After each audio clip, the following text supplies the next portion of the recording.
Hello लोगोफोर खुलुमबाय नोंथांमोनखौ गिबियावनो गासैखौबो चेनेलाव बरायना लाग्रोनाय जाबाय। लोगोफोर नोंथांमोना दासिमहालागैथ' गासिबो आपडेटखौ मिथिखाबाय जानांगौ।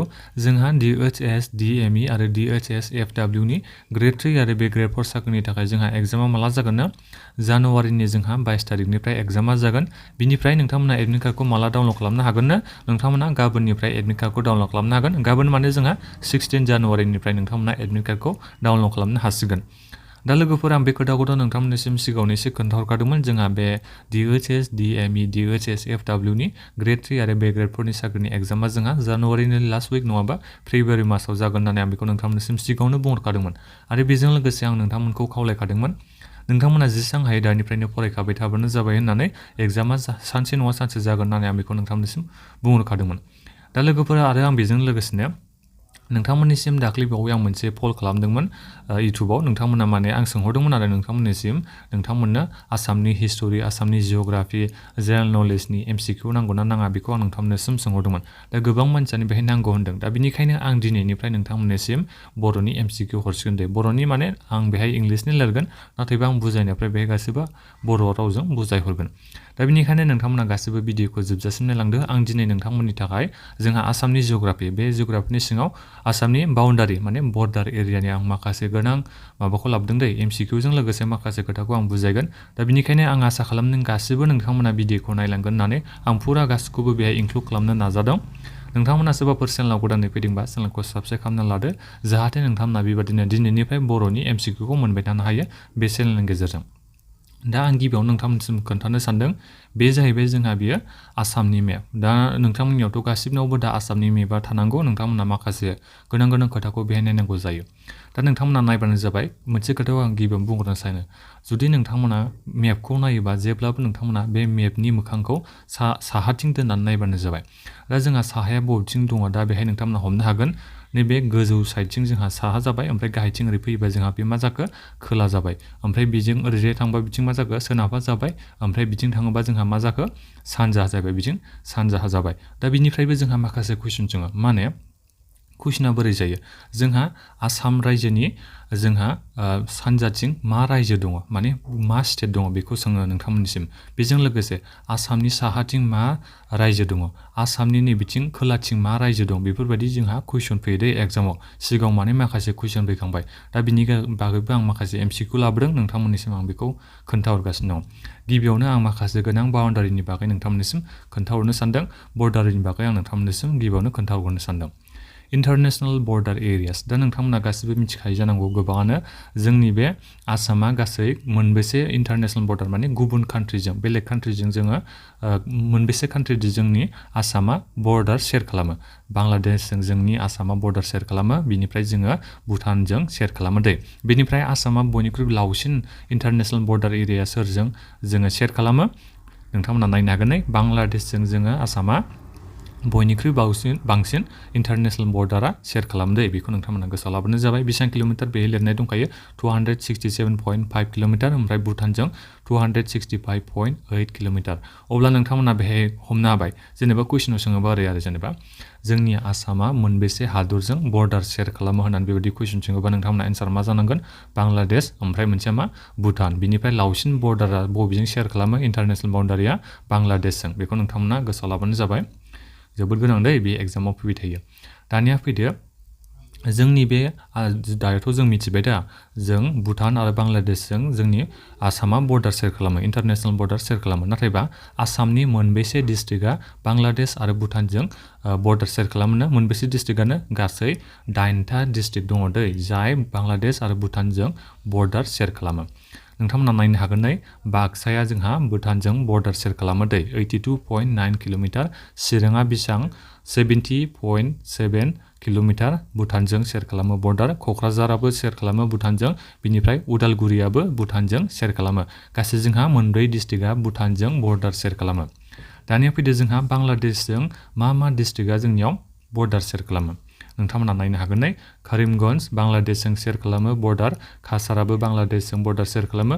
धुब्रि आरो बेजों लोगोसे साउथ सालमारा मानकासार बांलादेशजों बे मोननै डिस्ट्रिक्टआबो जोंहा बर्डार शेयार खालामो। दा बेहाय माखासे कुइसन जाखांनो हागौ, जेरै कुइसनाव सिगां फैखांबाय जोंनि गाहायाव होनाय बबे मोनसे जिल्लाया भुटानजों बर्डार शेयार खालामो होननानै बेहाय नोंथांमोननियाव अपसना थानो हागौ। दा बे मोनब्रै अपसनाव जायखिजाया मोनसे कारेक्ट एन्सारखौ बेहाय थानो हागौ, ओमफ्राय माखासे नंखाय बेलेग डिस्ट्रिक्टखौ बेहाय होदेरनो हागौ। दा बेनिखायनो नोंथांमोना बे जाय बर्डार शेयार खालामो भुटानजों बे डिस्ट्रिक्टफोरनि नामखौ गोसोआव लानाया मोजां आरो जाहाथे नोंथांमोना कारेक्ट एन्सारखौ होनानै फैनो हायो।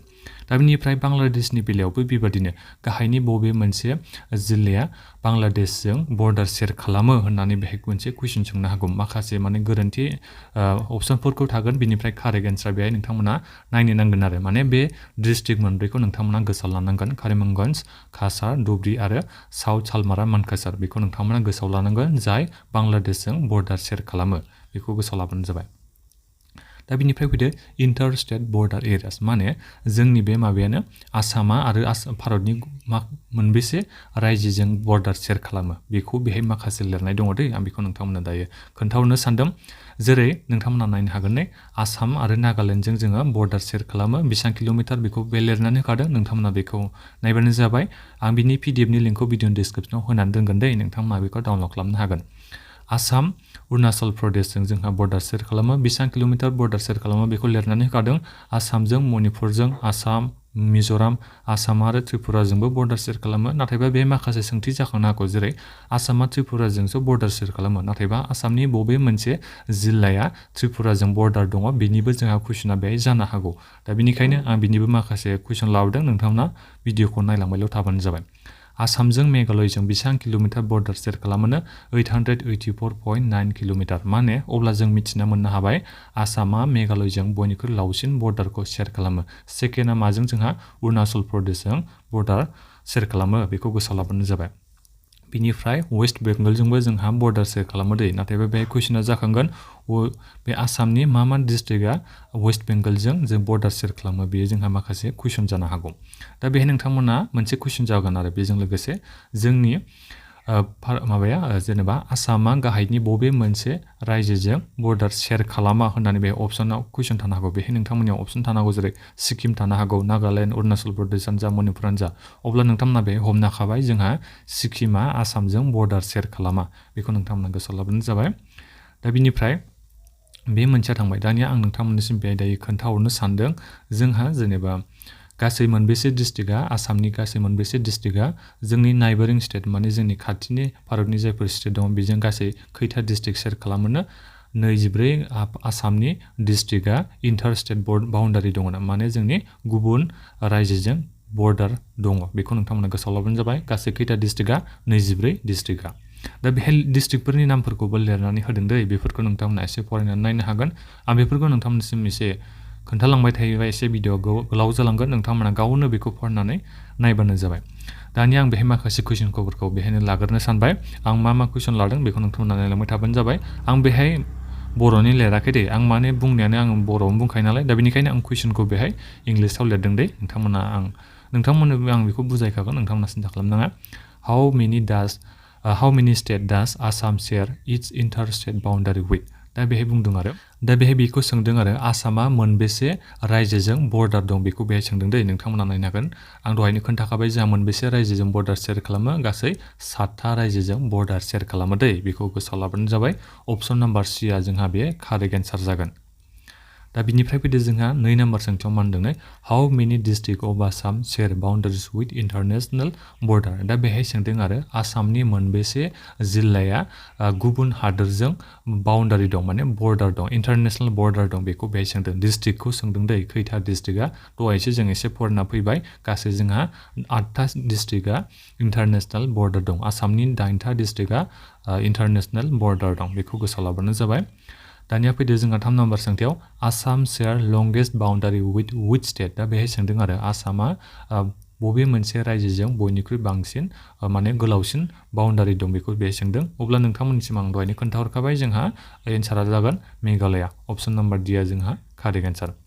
दानिया फैदो 4 नाम्बार सोंथियाव मा होनदों?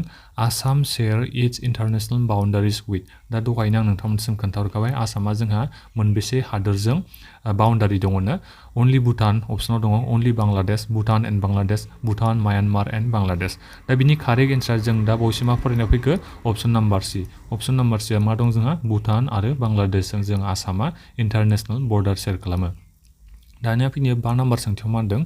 Assam share its longest international boundaries with आं दहायनि सिगाङावनो मोनसे कुइसन खालामखादोंमोन आसामाव बयनिख्रुइ लावसिन माने इन्टारनेशनल बाउन्डारिया सोरजों दङ जोंहा नोंथांमोना मिथिखागौ जोंहा बांलादेशजों बांसिन जोंहा गोलावसिन माने इन्टारनेशनल बाउन्डारिया दङ दानिया फैदो जोंहा 6 नाम्बार सोंथियाव मा होनदों which district of Assam does not share border with Bangladesh बेबायदि कुइसना फैगोन होननानै बेखौ नोंथांमोननिसिम आं दहायनो बुंहरखादों दा बेहाय सोंदों आरो बांलादेशजों आसामनि बबे मोनसे डिस्ट्रिक्टआ बर्डार शेयार खालामा बेखौ बेहाय सोंदों दा नोंथांमोना बे कुइसनखौ अपसनखौ नायनो हागोन नै कारिमगंज बेथ' जोंहा लिरनाय दंखायो दहाय आं नोंथांमोननिसिम खोन्थाखाबाय कारिमगंजआ बांलादेशजों जोंहा बर्डार शेयार खालामो कासाराबो जोंहा बर्डार शेयार खालामो दुब्रिगड़आबो जोंहा माने बेहाय सरि दुब्रिगड़ सानफ्लांबाय आङो दुब्रियाबो जोंहा बर्डार शेयार खालामो बांलादेशजों बिनिफ्राय तिनसुकिया जोंहा बांलादेशजों बर्डार शेयार खालामा जोंहा बे तिनसुकियाया बांलादेशजों बर्डार गैया दै दा बेनिखायनो जोंहा बिनि कारेक्ट एन्सारा जाहैबाय अप्शन नाम्बार डि दा बेहाय सोंखादों नालाय जेनेबा आसामनि बबे मोनसे डिस्ट्रिक्टआ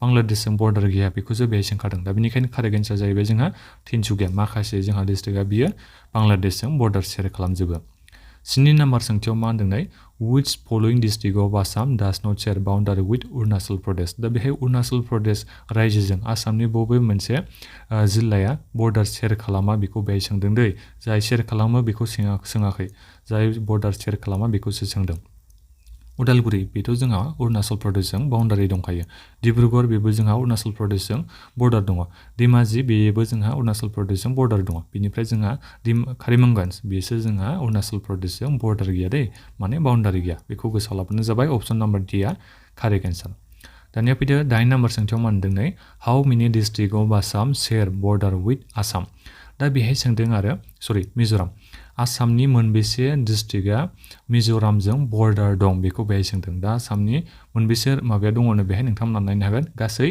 मोनथाम डिस्ट्रिक्टआ जोंहा मिज'रामजों माबा दङ दै जिल्ला दङ बे जिल्लाया शेयार खालामो नोंथांमोना नायनो हागोन अप्शन दं बेहाय जोंहा बे कारेक्ट एन्सार जाहैबाय अप्शन नाम्बार सि दानिया बेहाय सोंथि जाखांनो हागौ आसामनि मा डिस्ट्रिक्टआ मा जिल्लाया मिज'राम रायजोजों बर्डार शेयार खालामो दा बेहाय नोंथांमोना डिस्ट्रिक्टनि नामखौ गोसोआव लानो नांगोन मा डिस्ट्रिक्टनि नाम बियो कासार हाइलाकान्दि कारिमगंज बे मोनथाम जिल्लाया जोंहा मिज'रामजों बर्डार दङ दै नोंथांमोना बेखौ गोसोआव लाबानो जाबाय दानिया फैदो जोंहा 9 नाम्बाराव मा होनदों नै how many district of Assam share border with Manipur दा बे सोंदों आरो आसामनि मोनबेसे जिल्लाया मणिपुर रायजोजों बर्डार शेयार खालामो बेखौ बेहाय सोंदों गासै जोंहा मोननैल' जिल्लाया मणिपुरजों बर्डार शेयार खालामो दै मा जिल्लानि नाम बेखौबो आं नोंथांमोननो खोन्थाहरनो सानदों दिमा हासाव आरो कासार जिल्लाया जोंहा मणिपुर रायजोजों बर्डार दङ दै बेखौ नोंथांमोना गोसोआव लाबानो जाबाय दाना 10 नाम्बार सोंथियाव मा होनदों नै which district of Assam share border with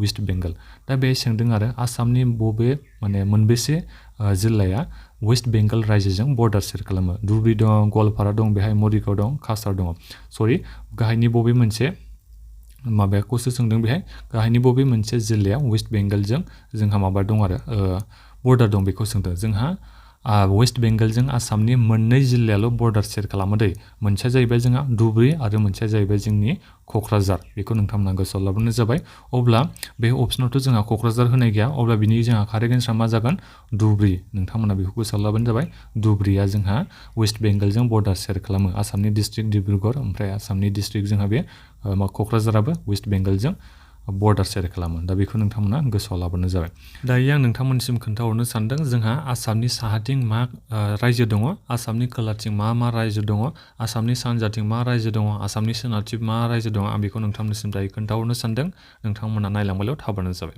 video एसे गोलाव जागोन अब्लाबो नोंथांमोना नायलांबाय थाबानो जाबाय जोंहा आसामनि साहाथिं मा दङ नोंथांमोना नायनो हागोन दे गोजौथिं नायबानो जाबाय साहाथिं मा दङ जोंहा अरुणाचल प्रदेश दा बेबायदि कुइसन जागोन आसामनि साहाथिं जोंहा मा रायजो दङ अरुणाचल प्रदेश दानिया फैदो जोंहा आसामनि वेस्टथिं मा दङ वेस्ट ओरैजाय नोंथांमोना नायबानो जाबाय सोनाबथिं मा दङ सोनाबथिं जोंहा दङ मा वेस्ट बेंगला दङ दै दानिया फैदो जोंहा आसामनि खोलाथिं मा दङ आसामनि ओरैजाय गाहाय फारसे नोंथांमोना नायबानो जाबाय खोलाथिं नायदो अब्ला नोंथांमोना बेहाय नुनो मोनगोन मेघालया नुनो मोनगोन त्रिपुरा नुनो मोनगोन आरो बेजों लोगोसे मिज'राम आरो नोंथांमोना कान्ट्रिखौ नायोबा बांलादेशखौ नोंथांमोना नुनो मोनगोन आसामनि खोलाथिंजाय नोंथांमोना बेखौ गोसोआव लाबानो जाबाय दानिया फैदो जोंहा आसामनि सानजा फारसे जोंहा मा रायजो दङ आसामनि सानजा फारसे नोंथांमोना अरुणाचल प्रदेशखौबो एसे नुनो मोनगोन अब्ला नोंथांमोना अरुणाचल प्रदेशआबो जोंहा सानजा फारसेयावबो गोलैयो साहा फारसेयावबो गोलैयो बिनिफ्राय जोंहा बेहाय मा दङ नागालेण्ड मणिपुर बे जोंहा मायाव गोलैयो जोंहा बेयो आसामनि सानजाथिंजाय गोलैयो दै बेखौ नोंथांमोना गोसोआव लाब्लानो जाबाय